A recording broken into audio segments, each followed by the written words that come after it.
Bueno, pues bienvenidos a esta tercera sesión de lo que ya es la segunda edición, en realidad, de este Open Museum Forum que organiza la Fundación Obra Social de Castilla y León Fundos, junto con el Museo Casa Botines Gaudí, aquí en León.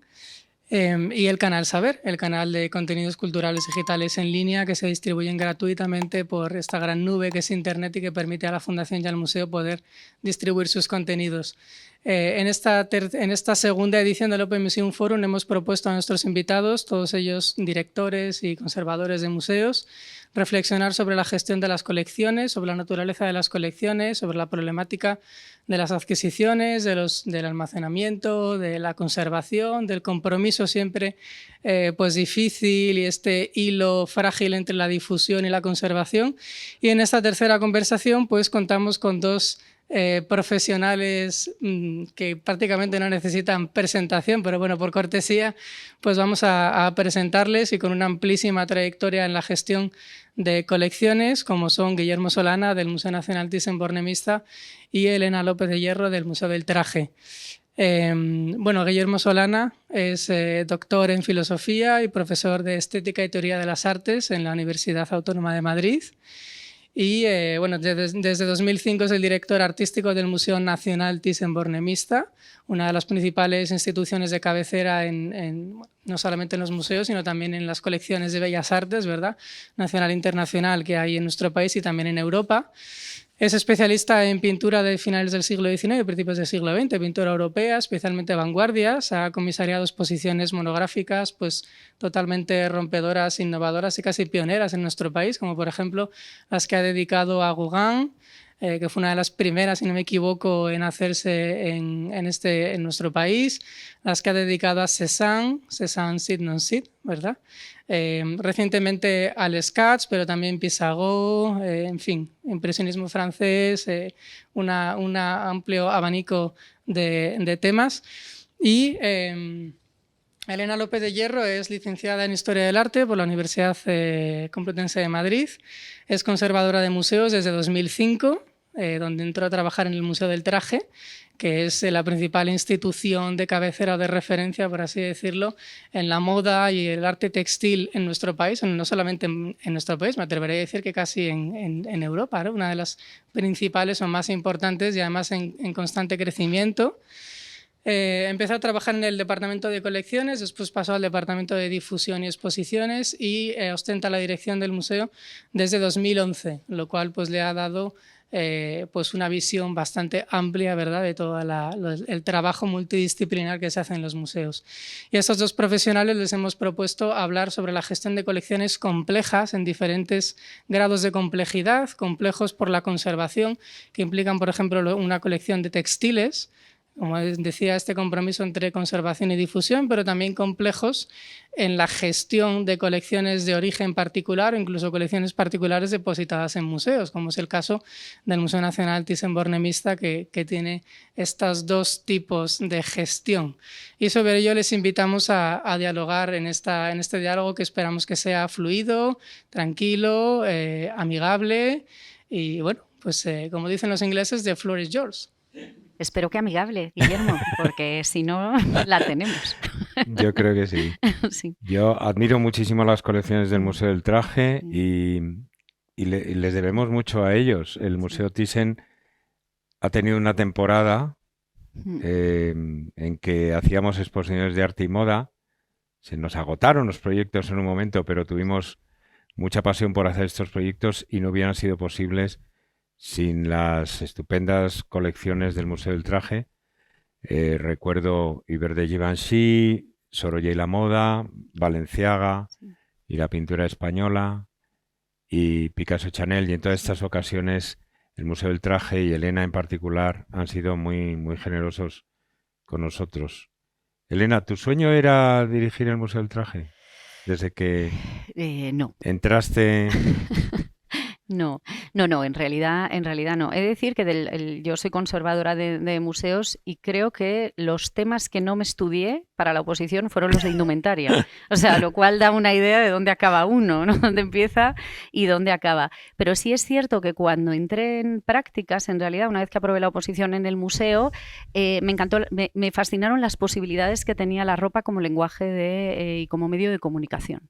Era un momento además en el que el Museo del Traje acababa de casi abrirse al público, se abrió en 2004, yo entré en 2006, en ese momento era la niña bonita, por decirlo de alguna manera, del ministerio y sobre todo permitía, o sea, unas posibilidades enormes de contar cualquier cosa que quisiéramos, ¿no? Yo creo que además uno de los puntos en común que han tenido, esto que nos han definido como colecciones complejas, ¿no? O bizarras, vuestra institución y la nuestra es haber sabido entender esa capacidad comunicativa de la ropa, ¿no? Cada uno en un ámbito distinto. Y luego una figura que nos une, que es la de Hubert de Givenchy, ¿no? Que es Claro. Hubert de Givenchy entiendo que tuvo un papel en la constitución de vuestra colección o... Sí. Cuando se fue a abrir el Museo del Traje como tal, que partía, porque nosotros tenemos una historia compleja, es decir, el origen de la colección está en una exposición que se creó en el año 25, en la Biblioteca Nacional, en el Palacio de Bibliotecas y Museos. Se cumplen 100 años, de hecho, el año que viene de esa exposición. Y fue una exposición de carácter privado en torno a la Sociedad Española de Amigos del Arte, que querían reivindicar, aquellos elementos propios de la cultura española que permitían el famoso ser de España, ¿no? Que permitían avanzar hacia el progreso. Habían hecho diferentes exposiciones de cerámica, de arquitectura, también española, con una serie de maquetas sobre qué era lo propio, ¿no? de lo español, y deciden hacer una de indumentaria.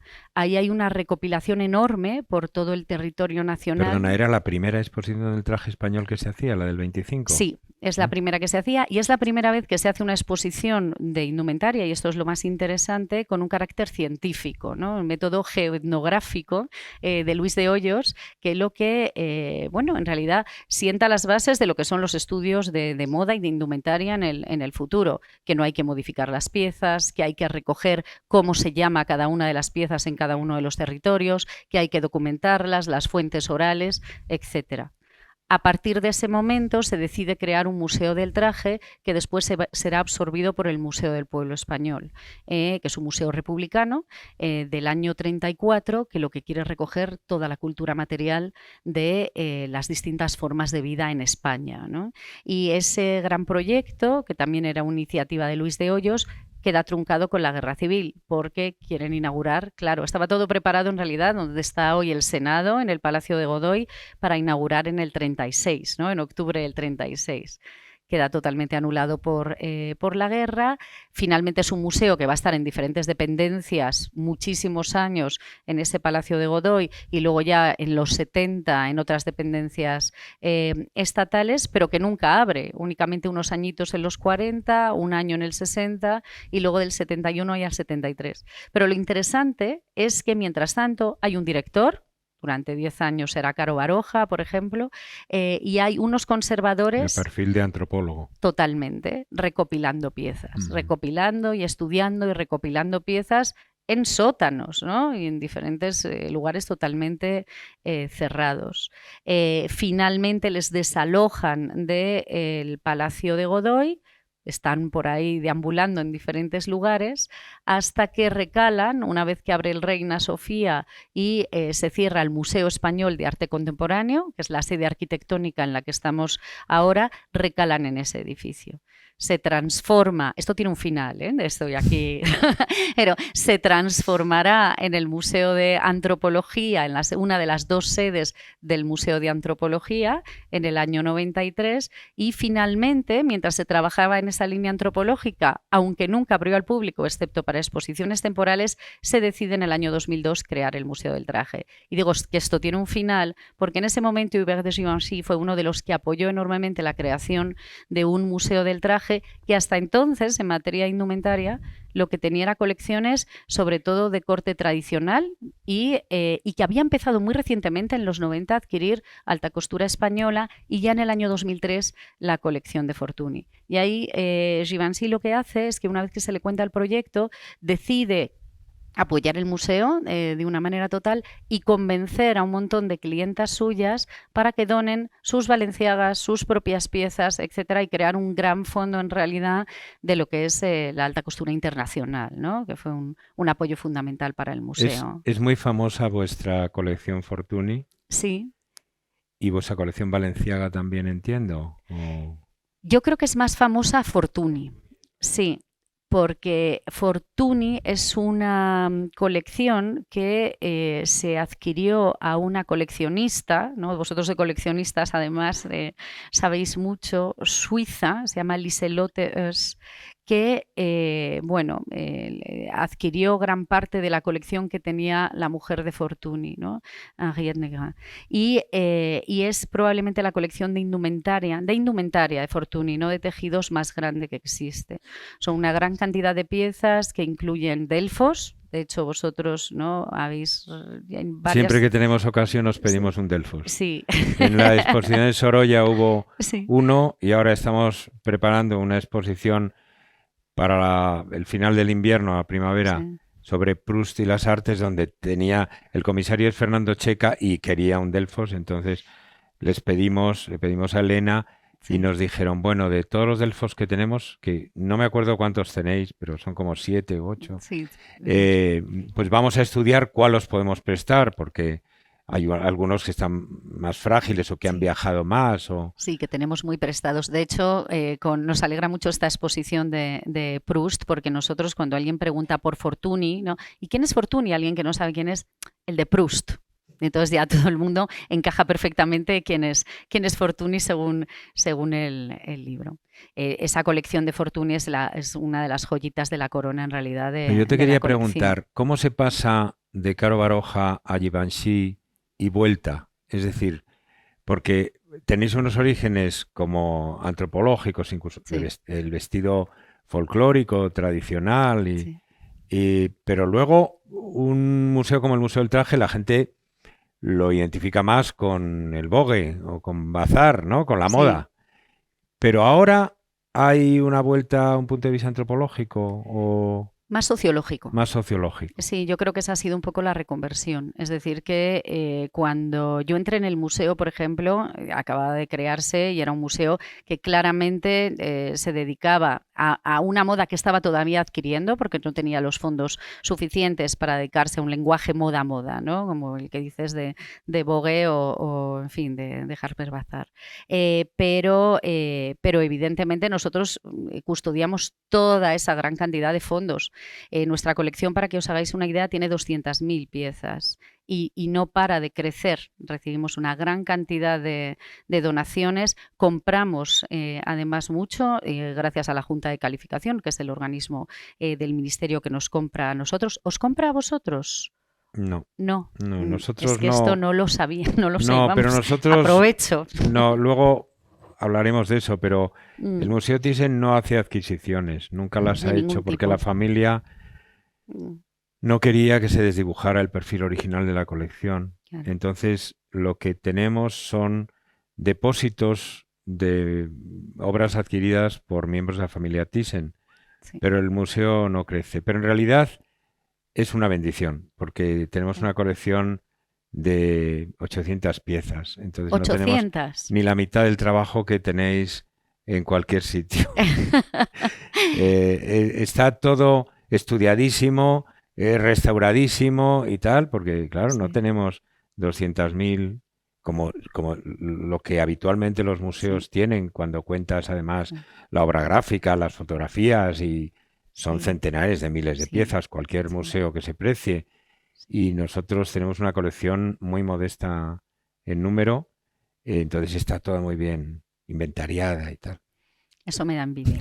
y todo hay que decirlo, lo de las 800 piezas.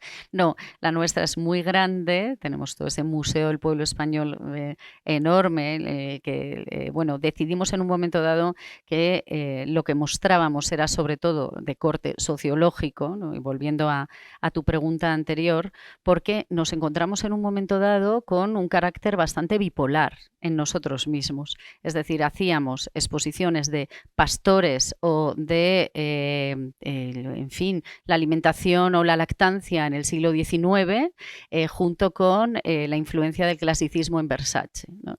Entonces, a raíz de nosotros mismos volvernos un poco locos, decidimos que eso no podía ser, ¿no? Que no, sobre todo nos generaba un problema grave de comunicación y a la hora de captar público, que no sabían muy bien a qué nos dedicábamos. ¿Y cómo lo habéis resuelto eso?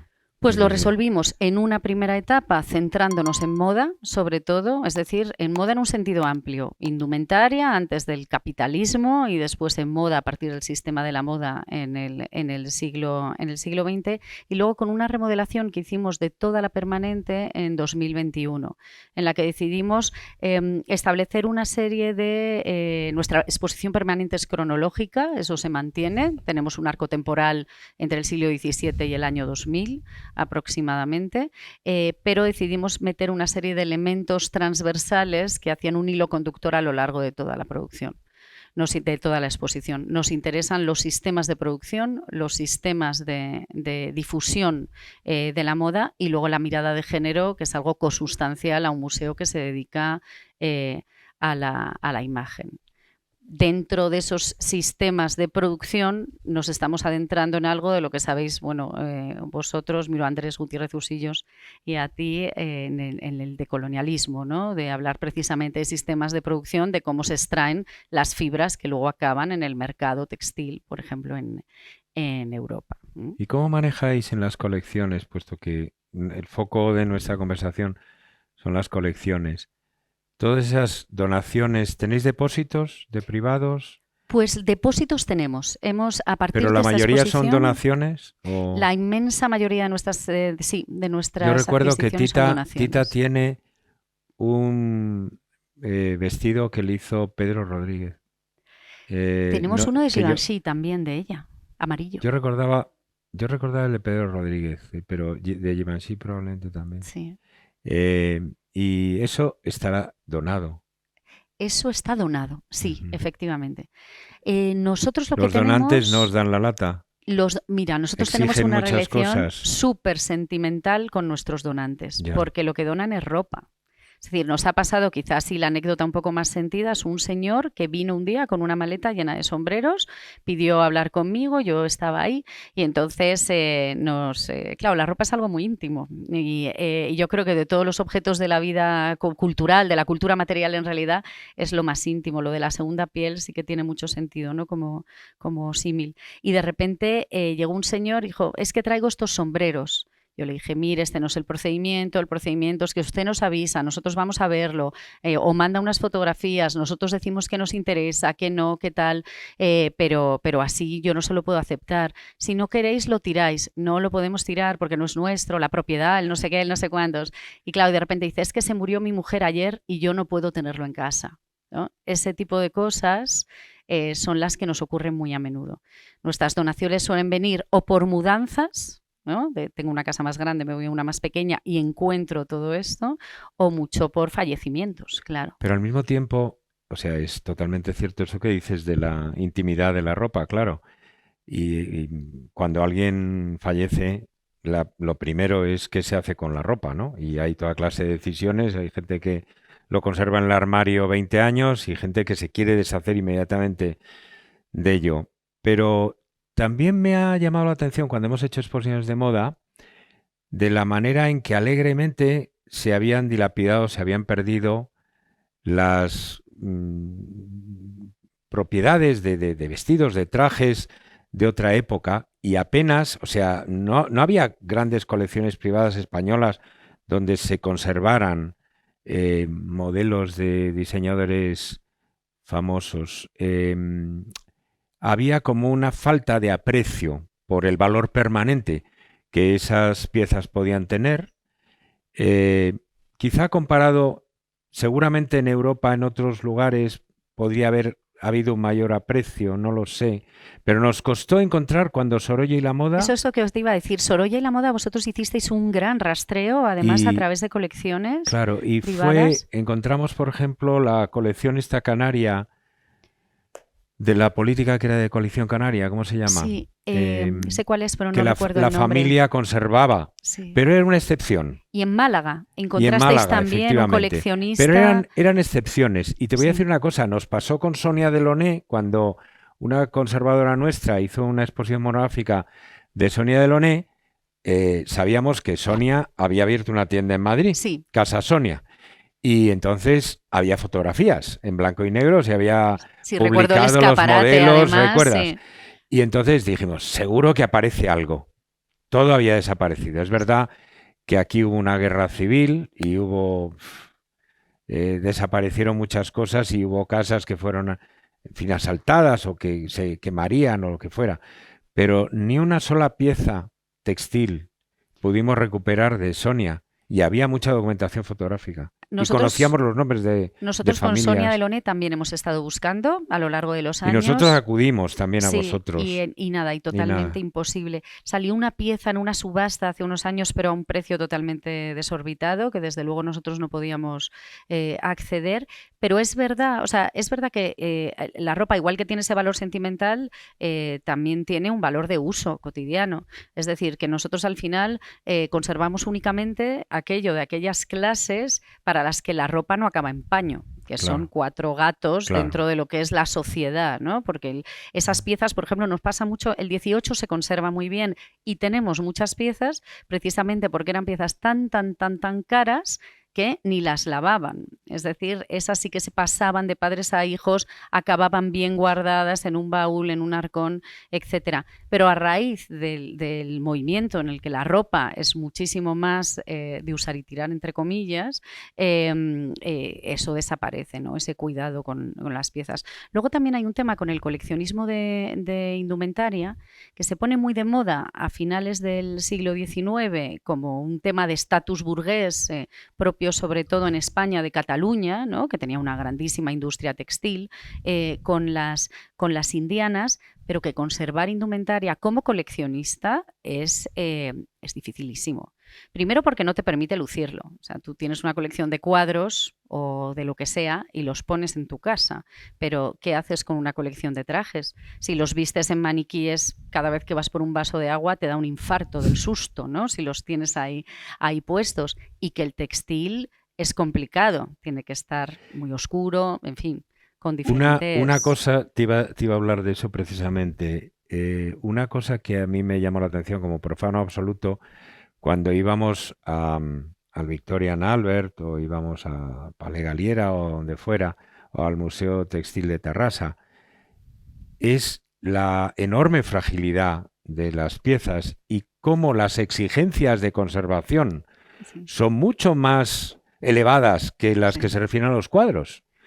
Son mucho más complicadas. Los conservadores de textil son mucho más exigentes que los conservadores de pintura. Te exigen una temperatura, un grado de humedad, una determinada, una iluminación muy baja, etcétera, ¿no? Sí. Entonces, y por supuesto, la gran lucha para nosotros era también en estas exposiciones de arte y moda que hemos hecho, aspirábamos a no tener que poner vitrinas, pero una pieza de más de un siglo casi inevitablemente te exigen vitrina, ¿no?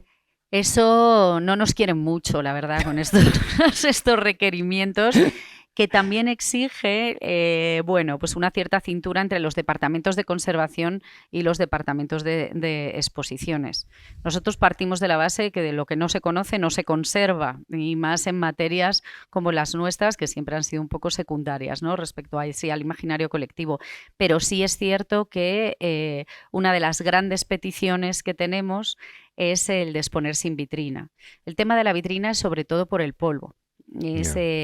Porque la iluminación se puede controlar desde fuera y luego por la manipulación, porque la ropa estamos acostumbrados a tocarla. A nadie se le ocurre meter la mano en un cuadro, pero yo he Sí, oído a también, visitantes pero decir, bueno, hijo, menos. toca, toca. No, hijo, no toques. O sea, ese es porque estamos acostumbrados precisamente a eso. Y luego, respecto a lo que decías antes, de los coleccionistas, hay un tema de moda absoluto, ¿no? Hay una coleccionista, la colección López Trabado, que la persona que lo lleva, que es la propietaria, siempre cuenta cómo ella recuerda que en los años 60 su madre tiró todo el mobiliario y toda la ropa prácticamente a la calle porque quería muebles y cosas modernas, ¿no? Entonces que ella se puso a coleccionar recordando ese armario de su madre. Yo creo que con la ropa eso pasa muchísimo, ¿no? La asociación con la moda, o sea, el hecho de que la indumentaria esté Sí. dictada por la moda te obliga a renovarla, ¿no? Claro, Te obliga a cambiar cada cierto sí, tiempo. sí. Bueno, hay una cosa también que me llamaba la atención, que en contraste con esa extraordinaria exigencia relativa a la conservación, luego, por ejemplo, los precios de piezas históricas de indumentaria no eran tan altos en Es subastas. muy barato. Son muy baratos. O sea, tú Sí, podías comprar un Givenchy en una sí, subasta sí. por Bueno, unos centenares de euros, a lo sí. mejor. Y un Delfos por 6.000, Sí. en fin, un Balenciaga ¿Por qué es por eso? Porque 600. son piezas históricas que están Sí. en los manuales. Sí, Es precisamente porque no se pueden lucir como se luce una claro. obra, Yo creo que tiene que ver una con eso, pintura. y luego que no está considerado, evidentemente, como una de las grandes Bellas artes. sí, de las bellas artes con mayúscula. De hecho, nosotros cuando, por ejemplo, hemos comprado el año pasado la colección de Lorenzo Caprile, su colección como coleccionista. Para nosotros, bueno, pues 600 piezas, más 5.000 de fondos documentales, que son parte de su archivo, pero también una serie de publicaciones de principios del siglo XX que no se encuentran en ningún otro sitio, más una donación que luego él nos ha hecho, y el precio. Claro, nosotros vamos al mismo organismo donde van todos los museos estatales y también el Prado y el Reina. Pues nuestros precios son ridículos, hombre, mejor para nosotros, porque Enhorabuena, así sí, porque podemos es mucho más adquirir fácil, más claro. piezas, pero no están Porque nada comprar apreciados. una pintura antigua, Claro, pues puede ser sí, claro, mucho más sí, costoso, eso. ¿no? De todas Entonces, maneras, vosotros en vuestra política de arte y moda, ¿habéis parado? ¿No tenéis nuevos proyectos? ¿sabes qué O... pasó? Que teníamos como a partir del momento en que hicimos Givenchy, que nos lo propuso Eloy Martínez de la Sí, Pera, nuestra primera idea fue Valentino. Habíamos visto un proyecto Valentino en Roma que nos deslumbró y tal, y pensamos hacer Valentino. Valentino fue imposible porque él se creía que el Museo Thyssen era un museo privado dotado por una familia millonaria y que podía, en fin, que teníamos dinero para derrochar, y no era así. Entonces, cuando hicimos Givenchy, empezamos a pensar en hacer una serie de arte y moda, y entonces confeccionamos un programa en el que estaba, por ejemplo, la idea de Sorolla, que propuso Eloy. Pensamos en Fortuny, pero Fortuny se había hecho... probablemente en esa época se estaba haciendo en París, porque Sí, hicimos una exposición en el había hecho Palais en Galliera. París, Y en efectivamente. París. Sí. Y estaba comprometido, no era posible. Pensamos en Balenciaga y finalmente hicimos Picasso Chanel. Yo Balenciaga tenía mucho interés en hacerlo, y sabes que el proyecto inicialmente de Eloy era para el Prado, para el Museo del Prado. Sí, con Balenciaga estuvimos hablando, Eloy, la Fundación, bueno, el Museo Cristóbal Balenciaga y nosotros también, Sí. para hacerla en el Museo del Prado. Fue un proyecto que empezó a salir, en un momento dado se diluyó. Bueno, yo creo que básicamente Sí. el director del Prado cambió, Sí. y el nuevo director no tenía un enorme interés por aquello. Y las condiciones de conservación también eran muy complejas, Ya. porque la idea primera, creo recordar, era hacerlo en las galerías centrales del Sí. Prado, que hay muchísima luz, ¿no? Ya. para nuestras piezas. Y estábamos dándole vueltas a cómo poder hacer eso cuando se diluyó. Zugaza se fue a Bilbao, Sí. y Falomir no tenía interés realmente, porque a mí me dijo, si si queréis hacer Balenciaga, os prestamos las obras del Prado, que eran Sí. importantes, eran necesarias, y yo encantado, tomamos el guante. Y Picasso y Chanel fue quizá la más complicada de todas, A mí me gustó mucho porque Picasso y Chanel. te lo agradezco. La casa Chanel fue complicada de Sí. tratar, estaban además itinerando una exposición internacional sobre Chanel, que viajó por muchos sitios, y lo que te estaba contando antes, cada vez que tenían una sede de su exposición itinerante, nos cambiaban los préstamos que nos iban a dejar. O sea, nos decían, no, ya no os dejamos A, B y C, ahora os dejamos D, F, ¿no? Y nos hacían una faena. Y luego objetaban, por ejemplo, queríamos tomar prestadas piezas de coleccionistas Sí. y nos decían ellos, no, eso no es Chanel. O sea, estabas tratando con un prestador, pero a la vez estabas tratando con una institución autorizada a Sí. darte el marchamo de... Y entonces eso nos supuso algún problema. Y luego los Picassos que eran complicados. Pero bueno, se nos acabó un poco el programa. Ujú. Pero si hay ocasión. Y luego había un problema con nuestros espacios. Para hacer moda y arte combinado, hace falta un espacio mayor del que nosotros tenemos. Por las Porque, peanas. Ese claro, es el... claro, el Porque montaje necesitamos escenográfico que alejarlo. Sí. necesitas meter peanas, y entonces nuestro espacio, que está concebido para poner pinturas impresionistas de este formato, Claro. no cabe el público. Sí. Si empezamos a poner peanas con vestidos, como hicimos en Valenciaga, estaba invadido. Entonces Y no esto es cabía la gente. porque uno de nuestros requerimientos, además, al no tener vitrina, es que haya 1 metro y Una pico distancia, entre claro. el eje del traje o entre el traje y el público, precisamente por lo de meter Para que no la echen la manita. mano. Y entonces, claro, eso limita muchísimo. Entonces eso, si tienes unos espacios temporales amplios y con altura y con... Ujú. pues puedes hacerlo, pero si no...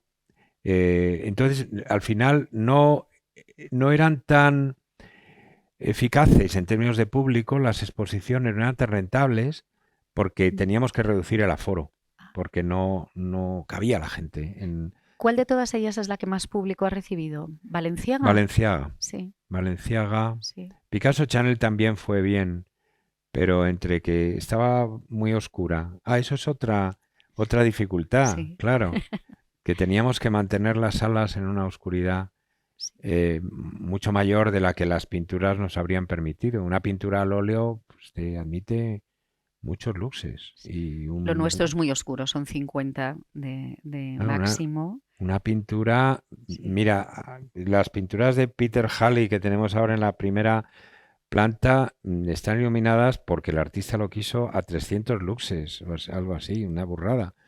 Y claro, en el momento en que tienes un vestido tienes que Sí. reducir eso. Vestidos antiguos y vestidos Eso estaba muy bien resuelto frágiles. en Chanel y Picasso, que están bastante bien iluminados los cuadros, Gracias, pero luego sí. sí, un poquito apartados los Claro, trajes, sobre todo en la muy primera haciendo parte. spotlighting, Sí, concentrando la iluminación sí, en los cuadros. Sí. En la segunda parte eran más dibujos sí. y podía ecualizarse mejor la iluminación, ¿no? Porque los dibujos tampoco admiten mucha luz. Allí peleamos con Patrimoine Chanel porque, como te he contado antes, venían y decían, no, pero hay que girar el maniquí 20 grados.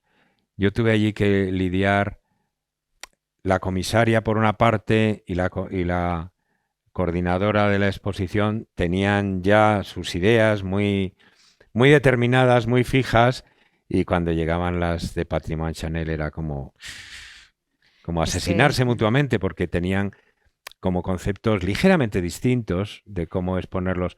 O por ejemplo, te decían, no, había unos modelos de encargo de Chanel que eran para señoras entradas en carnes. Bueno, eso es un clásico en lo Y nuestro. entonces Sí. las de Chanel No es que querían. no lo soportaban No. aquello, Sí, porque iba contra su imagen sí. icónica, ¿no? Sí.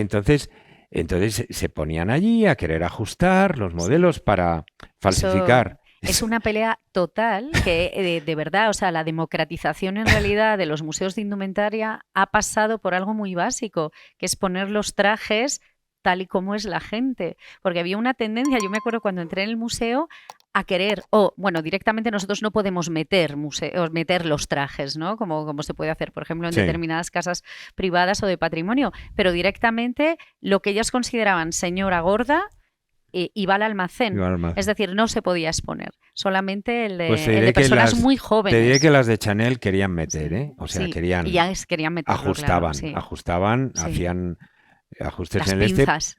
Pinzas para que claro. los modelos no dieran el aspecto de una señora gorda. Entonces, y bueno, que llamamos señora gorda a cualquiera que no tuviese 15 años y pesase 40 kilos. Es decir, que vamos a entender que no eran señoras gordas, o sí o no, daba igual, pero que esa es una lucha. Igual con las bajitas. Sí, que bueno, que también elevarlas y demás, pues para que no pareciesen lo que el traje refleja, que son cuerpos, claro, normales y reales. Cuerpos reales. Claro. Sí, pues sí. Así.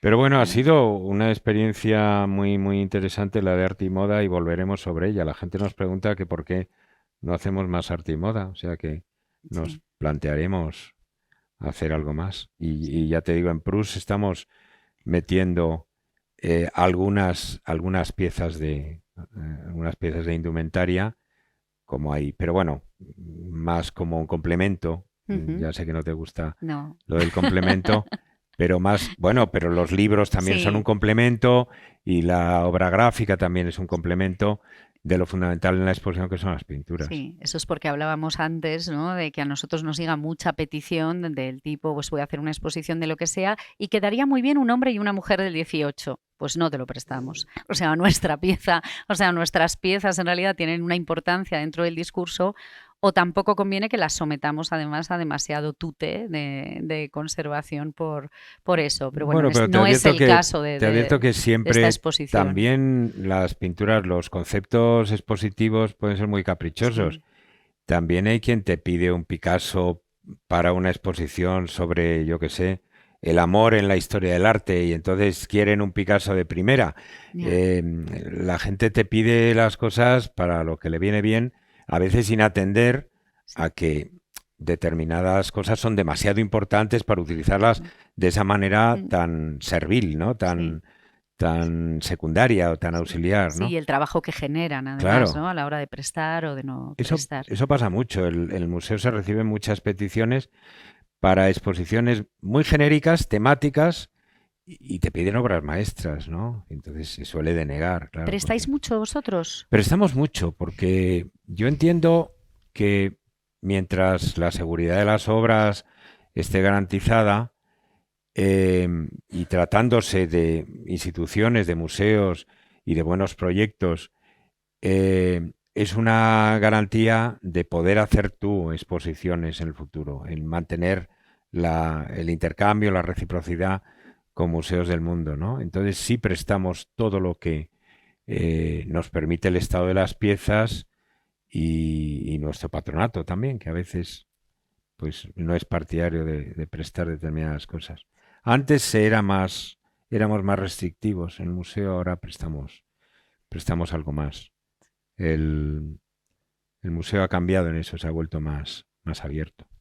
Pues creo que hasta aquí ha llegado esta interesantísima conversación en torno al arte, la moda, ¿no?, los proyectos comunes, conjuntos. También, como antes decíamos, esa delgada línea entre la conservación, la difusión. Y ahora vamos a dar paso a nuestra fila cero, en este caso a dos personas que van a plantear cada uno de ellos una pregunta o dos, no lo sé, a estos ponentes. La primera de ellas va a ser Paloma López, que es la responsable del servicio educativo del museo, y después daremos paso a Javier Emperador, que es, además de coleccionista, que estamos hablando mucho de coleccionistas, pues director del Museo de la de aquí de León. Con lo cual, pues tenéis la palabra. Muchas gracias, Carlos. Y bueno, también quiero dar las gracias a Guillermo y a Elena por su intervención y compartir su conocimiento con todos nosotros. Y en este caso quiero hacerles una pregunta a ambos, ya que me gustaría saber cómo contemplan la demanda de las visitas más jóvenes que buscan la interacción y la accesibilidad. Me gustaría saber ese punto. No sé, empieza Guillermo, tú, déjame empieza tú. reflexionar un poco. Sí. Empieza tú. Complicado, ¿eh? Me lo he estudiado a fondo. Nosotros, a ver, más accesibilidad. Bueno, nosotros... Sí, o sea, considero que es lo que más se demanda ahora mismo el público joven. Las visitas jóvenes buscan mayor accesibilidad y mayor interacción. Entonces, ¿cómo lo contemplan? ¿Cómo lo afrontan esta demanda que es más nueva o más Sí. joven? Nosotros lo que intentamos en ese sentido, bueno, aparte de una serie de visitas virtuales que tenemos, hemos creado una herramienta que se llama el Museo del Traje Virtual, que no es una visita virtual. Básicamente es un reservorio de todo el conocimiento que tenemos sobre la exposición permanente, pero que no hemos podido poner en la exposición permanente por una falta de espacios, ¿no? Y de espacios de comunicación. Claro, no podemos llenarlo todo de cartelas ni podemos llenarlo todo de carteles.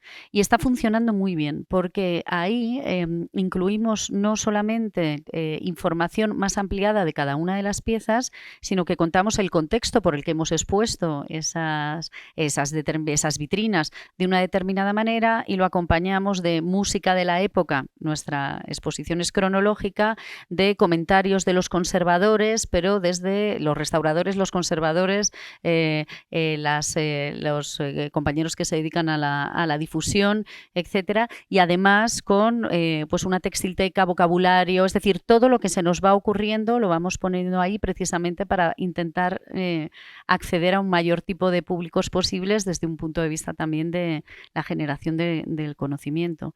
Mucho QR y que después de la pandemia, gracias a los restaurantes, estamos todos muy, muy habituados. ¿Consideran que las nuevas tecnologías sí que son clave hoy en día y sí que es mejor aceptarlas e incluirlas para mejorar la experiencia, ¿no? Sí.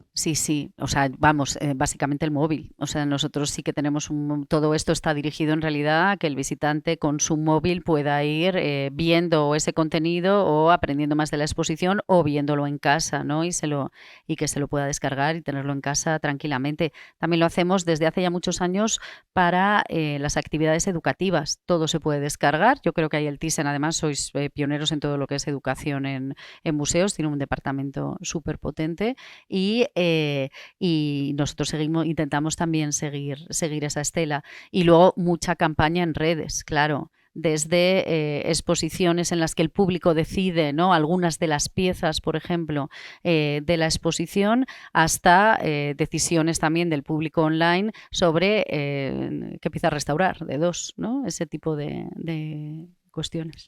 Vale, gracias. Y en su caso...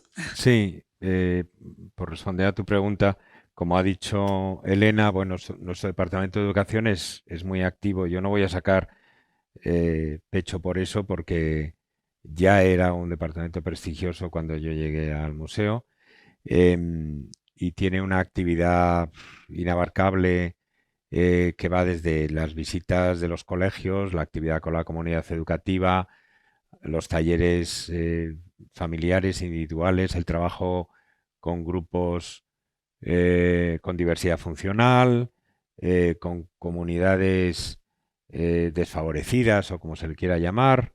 Tiene una actividad que no está centrada tan específicamente en los jóvenes como a veces se piensa. Muchas veces se piensa que los departamentos de educación solo se dedican a los niños y a los jóvenes, pero no es así, ¿no? Se dedican a todas las edades y todas las variedades, todos los grupos sociales, ¿no? Pero aparte de lo de educación, la atención mayor hacia los jóvenes en nuestro museo en los últimos años ha venido del área de marketing, por una razón obvia, porque los museos tienen tendencia a que su audiencia envejezca y les pasa como a los periódicos, que corren el riesgo de encontrarse en 20 años que todos los visitantes de museos seamos jubilados, ¿no? O en 10 años, en menos. Entonces, esto ha sido una prioridad para el museo combatirlo. Y ha habido muchas iniciativas del área de marketing. Yo destacaría una, Versión a Thyssen, que ha tenido varios premios y que ha tenido mucha proyección social. Versión a Thyssen es un concurso por el cual se pide a la gente, y los usuarios son básicamente jóvenes, que hagan versiones, que inventen versiones de cuadros de la colección Thyssen, modificadas con entera libertad, hasta el límite que quieran, en toda clase de formatos. Y esto, que empezó como una iniciativa muy modesta, ha tenido en 2 o 3 años, tuvo un rendimiento tremendo, en gran parte porque se contrató también para el jurado a influencers de las redes sociales y se convocaba anualmente una fiesta en el museo a la que venía un público joven que se enteraba por redes sociales, y yo creo que es una de esas iniciativas. El problema con esas iniciativas, ¿sabéis cuál es? Es que es difícil como conectar eso con la vida cotidiana del museo, con las visitas normales. O sea, puedes hacer, con los jóvenes, puedes hacer iniciativas y actividades que tengan mucho impacto. Lo difícil es que conviertan en un hábito la visita normal y corriente al museo. La presencialidad, La ¿no? presencialidad, que no es excepcional y no es por una cosa súper atractiva, sino que es la visita corriente. Eso que sí hace gente de otros grupos de edad, que es venir regularmente a las exposiciones. Por ejemplo, hay un perfil de nuestra audiencia core que es mujeres de 45 o 50 para arriba, que vienen en grupo, y para quienes es una actividad habitual, social, el venir a las exposiciones del museo. Es un poco el perfil general de los museos. Me imagino, ¿no?, que el Museo del Traje pasará de 40 para arriba con amigas. Efectivamente. Y entonces vienen regularmente. Sí. Es una cosa que no necesitas hacer nada absolutamente sensacional para que vengan. Forma parte de sus hábitos. Eso es lo que nos falta conseguir con los jóvenes, que incorporen esto a sus hábitos, ¿no? Nosotros hicimos una actividad parecida, la hemos hecho varios años para la portada de la revista que tenemos en el museo, de la revista Indumenta, ¿no? Lanzamos un concurso para que pudiesen, bueno, pues para que diferentes propuestas, luego había un jurado que elige la portada.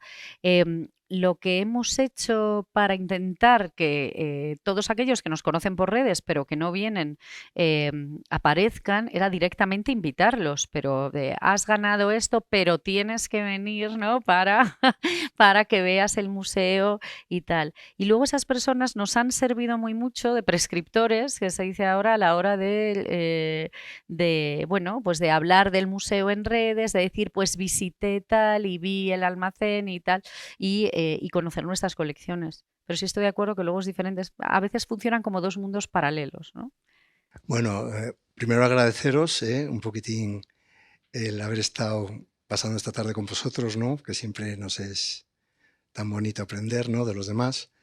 Gracias también a Fundos, ¿no?, por lo menos en lo que a mí me atañe, porque siempre están pendientes como institución de aquellas personas que somos un poco coleccionistas, ¿no?, y que nos abren las puertas de su casa, ¿no?, y que nos ofrecen tanto.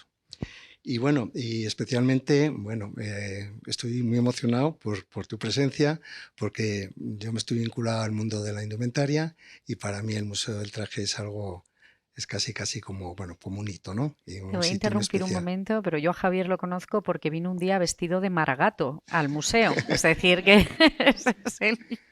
Sí, fue este año además, sí. ¿Sí? Vestidos con toda la joyería y demás, Todo. A ver la exposición precisamente de joyería que tenéis montada tan maravillosa, ¿eh? Y bueno, además es que estoy vinculado porque también tengo ahí parte de colección de su momento que fue para allí. Y bueno, yo simplemente, pues es un poquitín, dos aspectos para comentar un poco. Era el aspecto emocional, ¿no? Porque muchas veces estamos hablando de los museos como algo como muy técnico, muy de mostrar, bueno, de aplicar todas las historias, pero claro, cuando realmente llegas a una institución y consigues emoción, pues yo creo que ahí es donde está el éxito del museo y de la institución, y eso es muy difícil a veces, o sea, hacer llegar al público la emoción. A mí me ha pasado, por ejemplo, con el Sorolla, ¿no?, que yo me cogí una jata la primera vez que fui que no podía soportarlo, y me pasa, por supuesto, con el Museo del Traje. Por eso porque están haciendo un trabajo muy bonito. Y bueno, simplemente yo una pequeña, bueno, tengo aquí una especie de nota, ¿no? ¿Qué consejos nos daríais, pues no sé, a los coleccionistas particulares, ¿no? Que estamos un poco, pues bueno, en un nivel subsuelo respecto a vosotros, ¿no? Para poder desarrollar un trabajo óptimo. Porque a veces nos entra un poco la desesperación porque ni contamos con medios, ni contamos a veces con apoyos, y que casi que tenemos que gestionar un trabajo sin especialistas, ¿no? Y casi que echando mano y engañando a quien podemos. Yo tengo aquí a un chiquín, por ejemplo, que me restaura de vez en cuando algún cuadro, ¿no? A David, o engaño, yo que sé, de repente a esta gente, ¿no? De fondos y demás. Bueno, simplemente eso, que no sé, ¿qué consejos nos daríais? Porque a veces te dan ganas de tirar un poco toalla, coger la colección y poco menos que venderla o tirarla o regalarla o yo qué sé, porque no sabes a veces cómo gestionarlo. Yo creo que engañar está muy bien, ¿eh? O sea, eso hay que intentarlo de todas las maneras posibles. Pero yo creo que haciendo visible la colección, al final es una cuestión de tender redes, ¿no? Vosotros tenéis una colección estupenda, ¿no? De tal, que además acabo de ver, y es una colección, pero que está bien expuesta, que tiene unas piezas muy interesantes, que la tenéis documentada, no es para nada algo menor. Pero cuanto más se conozca, cuando más lo conozcan aquí en León, en Asturias, en todo el ámbito además de interés de vuestra colección, más ayudas, más capacidad además de participación tendréis de gente a la que le interesa el tema. Yo creo que al final es una cuestión de tender redes y los coleccionistas de indumentaria, la verdad es que tienen un nivel de implicación y una dificultad a la hora de mantener sus prendas, sus colecciones, hacer las investigaciones, que es francamente loable, porque no es nada sencillo y porque es un material que se pierde muy fácilmente y se confunde, o como decía Guillermo, de repente se tira, se regala, es decir, que es muy complicado mantenerlo, y de hecho coleccionistas hay en España con los dedos de la mano, ¿no? Muchas de esas colecciones acaban en instituciones públicas por lo difícil que es mantenerlas, a no ser que haya un apoyo de otra institución pública que permita, ¿no?, su mantenimiento a largo plazo. Así que yo intentaría darle toda la visibilidad del mundo, porque creo que esa es la manera de nuevo lo de antes, lo que se conoce se acaba conservando, pero si no, es muy complicado. Y enhorabuena, de verdad, por la colección que tenéis aquí.